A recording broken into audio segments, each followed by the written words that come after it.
है राजपुर विधानसभा। बक्सर में ये विधानसभा आता है और इस विधानसभा की खासियत क्या रही है। फिलहाल तो यहाँ कांग्रेस का कब्जा है, लेकिन कांग्रेस के विश्वनाथ राम यहाँ से हैं, लेकिन इस बार समीकरण क्या कांग्रेस को फेवर करते हुए नजर आएंगे। कौन से समीकरण यहाँ काम करते रहे हैं और ये सीट कितनी महत्वपूर्ण है, इसके बारे में चर्चा करेंगे। रंजन जी, अगर राजपुर को आप स्कैन करते हैं तो स्कैनर में क्या नजर आता है राजपुर को लेकर? राजपुर विधानसभा क्षेत्र जो है वो बक्सर जिला में है और बक्सर लोकसभा के अंतर्गत जो 6 विधानसभा की सीटें आती हैं उनमें से एक है। जो राजपुर है, यहाँ पर पहला चुनाव 1977 में हुआ। नंद किशोर प्रसाद जनता पार्टी के टिकट पर यहाँ पर चुनाव जीते हैं। तब से 11 चुनाव यहाँ हो चुके हैं। लेकिन अगर आप देखिएगा राजपुर को और स्कैन कीजिएगा तो ऐसा नहीं है कि किसी दल का दबदबा जो है वो बहुत ज़्यादा दिखा हो। खास करके शुरुआती सालों में, जब तक हम 21वीं सदी में एंटर नहीं कर गए थे, तो आपको दिखेगा कि किसी भी दल का कोई 1 बार जीत रहा है, कोई 2 बार जीत रहा है, ये चीज़ें दिख रही हैं। हाँ, जेडीयू ने 2005 से जो है इसको अपना गढ़ बनाने का सिलसिला शुरू किया और फिर जो है उसने लगातार 4 चुनाव जीते, लेकिन वो गढ़ भी 2020 में दरक गया और वहां जो किलेबंदी कर रखी थी जेडीयू ने, उसमें कांग्रेस ने सेंधमारी कर दी। और कांग्रेस के लिए ये जीत इसलिए महत्वपूर्ण थी कि राजपुर में 40 सालों के बाद कांग्रेस के हाथ को जनता का साथ मिला था। मतलब कांग्रेस पार्टी जीती थी। इससे पहले 1980 में जो है कांग्रेस को सफलता मिली थी, चातुरी राम जो है तब चुनाव जीते थे। राजपुर जो है अनुसूचित जाति आरक्षित सीट है और यहां पर जो अब तक 11 चुनाव हुए हैं उसमें जेडीयू को सर्वाधिक 4 बार कामयाबी मिली है। जो मैंने आपको बताया कि 2005 से ये सिलसिला शुरू हुआ और 2015 तक जो है लगातार जेडीयू को जीत मिलते रही। कांग्रेस और बीजेपी यहां पर 2-2 बार जो है चुनाव जीतने में सफल रही है। बहुजन समाज पार्टी को भी 1 बार कामयाबी मिली है। जनता पार्टी और सीपीआई भी 1-1 बार यहां से चुनाव जीतने में सफल रहा है। तो एक और चीज क्या दिखती है कि यहां पर बहुजन समाज पार्टी का भी एक इम्पैक्ट है, प्रभाव है और अभी भी उसका एक आधार वोट है जो उसे हर चुनाव में मिलता है। तो आप राजपुर विधानसभा से बहुजन समाज पार्टी को बाहर नहीं निकाल सकते। उनका प्रभाव यहां पर बदस्तूर जारी है और अभी भी है। सीपीआई को भी जीत मिली, मतलब एक लेफ्ट का भी एक समय यहां पर आया था। यहां पर अगर हम कहें कि सर्वाधिक जीत की अगर हम बात करते हैं तो सर्वाधिक जीत किसी के भी नाम रही है अधिकतम, तो वो 2 जीत रही है। और कौन कौन है? राम नारायण राम, श्याम प्यारी देवी, संतोष कुमार निराला, ये 3 व्यक्ति हैं जो कि 2-2 बार राजपुर से चुनाव जीतने में सफल रहे। राम नारायण राम बीजेपी से, श्याम प्यारी देवी जेडीयू से और संतोष कुमार निराला भी जेडीयू से। अब अगर आप इस विधानसभा के आगे की तरफ देखें तो ये वो विधानसभा सीट है। आमतौर पर जब हम सीटों को स्कैन करते हैं तो ये देखते हैं कि लैटर स्टेज में जाकर, मतलब 90 के बाद कह लीजिए या 2000 से कह लीजिए, बीजेपी का प्रभाव विधानसभा क्षेत्र में दिखता है। लेकिन ये वो विधानसभा सीट है जब बीजेपी का गठन हुआ, स्थापना हुई 1980 में और उसके बाद यहां पर उसका इंपैक्ट दिखा है। 1985 और 1990 में बीजेपी ने ये सीट जीती थी। उसके बाद से बीजेपी इस सीट को कभी जीत नहीं सकी और इसकी एक वजह यह भी है कि उसके बाद बीजेपी राजपुर में कम ही अवसरों पर चुनाव भी लड़ी, क्योंकि गठबंधन में ये सीट जो है आमतौर पर जेडीयू को चली जाती है या उससे पहले समता पार्टी के पास चली जाती थी। तो ये चीजें यहां पर दिखती हैं। अब हम आखिरी 3 चुनाव की यहां पर बात करते हैं। देखिए 2010 में जो संतोष कुमार निराला हैं वो जेडीयू के टिकट पर चुनावी मैदान में उतरते हैं। एलजेपी से छेदीलाल राम थे जो कि पहले यहां पर विधायक रह चुके थे साल 2000 में, और पंकज कुमार बीएसपी के टिकट पर होते हैं। तो एक ट्रायंगुलर फाइट जो है वो बनती है। हालांकि कांग्रेस प्रत्याशी मंजू कुमारी की कोशिश थी कि इस मुकाबले को चतुष्कोणीय बनाया जाए, लेकिन उनका प्रदर्शन उस तरह का रहा नहीं। उनको सिर्फ 4% वोट आए, 5614, और वो चौथे स्थान पर रही। संतोष कुमार निराला को 54,802 वोट आए, 39.76%। छेदी लाल राम जो कि एलजेपी के प्रत्याशी थे, उनको 39,563 वोट आए, मतलब 28.71% वोट। पंकज कुमार जो बीएसपी के प्रत्याशी थे, उनको 18,389 वोट आए, मतलब लगभग 13.5% से थोड़ा कम वोट, 13.35% वोट। तो इस ट्रायंगुलर फाइट में संतोष कुमार निराला 15,239 वोटों से चुनाव जीतने में सफल रहे।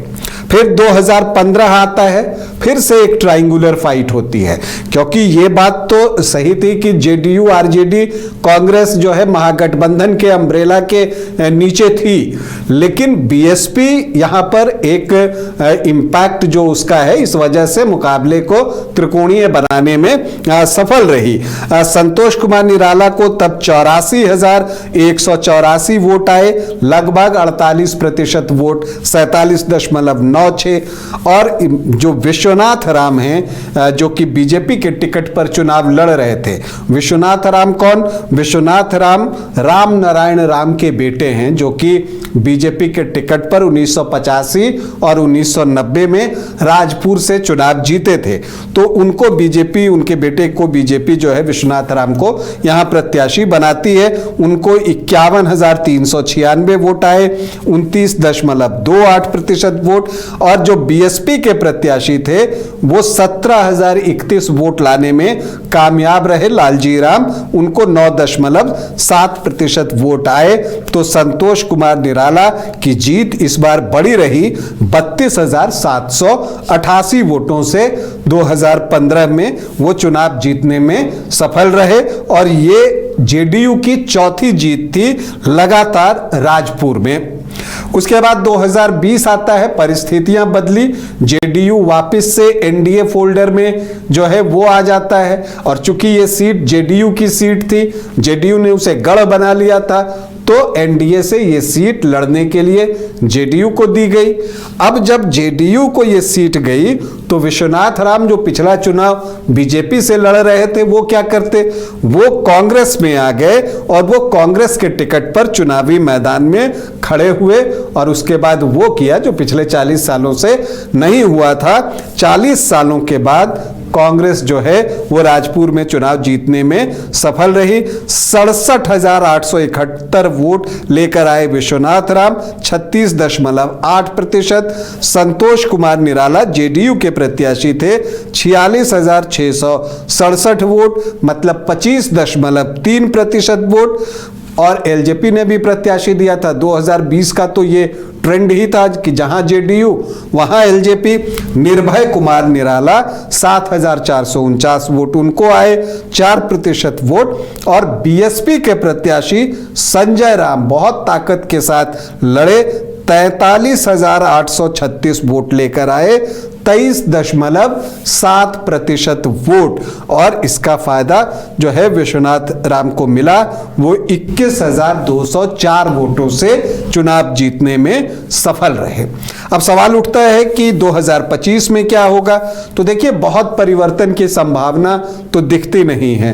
कांग्रेस से विश्वनाथ राम ही प्रत्याशी होंगे, क्योंकि वो सिटिंग विधायक हैं। सिटिंग विधायक का टिकट ऐसे भी अमूमन कम कटता है, तो वो होंगे। जेडीयू से संतोष कुमार निराला का दावा मजबूत है। अगर जेडीयू यहां से चुनाव लड़ेगा तो संतोष कुमार निराला ही प्रत्याशी होंगे।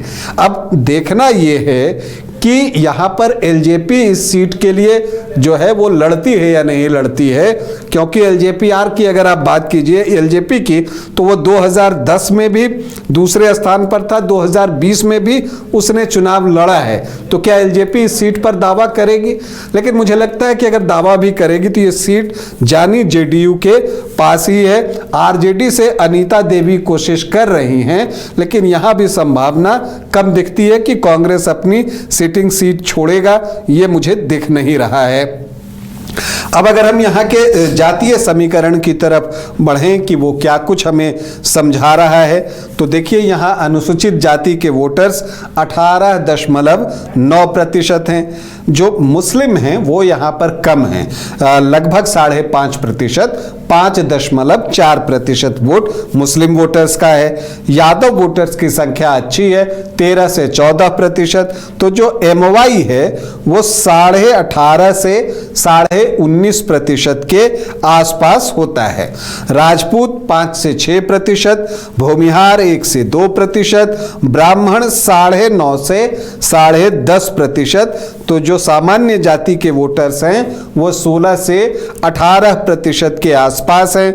वैश्य भी 8 से 9% हैं और कुशवाहा जाति के वोटर्स भी राजपुर में अच्छी संख्या में हैं, 8.5 से 9.5%। तो आप यहाँ पर देखिएगा कि जो NDA का जो परंपरागत वोटरों का हिस्सा है वो आप देखिए तो वो 36, 37, 38% के आसपास पहुंच जाता है। अब इसमें यह है कि जो अनुसूचित जाति के 19% वोट हैं और इधर अगर आप देखिए अदर OBC, EBC तो उनकी संख्या भी बहुत अच्छी है, 22-24% के आसपास। उसमें जो है आप वोट किसकी तरफ जाता है, बढ़ई हैं, पाल हैं, ठाकुर हैं, नोनिया हैं, भर हैं, बिंद हैं, कहार हैं। तो ये जो पचपनिया जाति के वोटर्स होते हैं वो किन की तरफ जाते हैं उस पर बहुत कुछ जो है निर्भर करेगा, क्योंकि ये आंकड़ा भी लगभग 35-37% का है अनुसूचित जाति और अदर OBC, EBC का।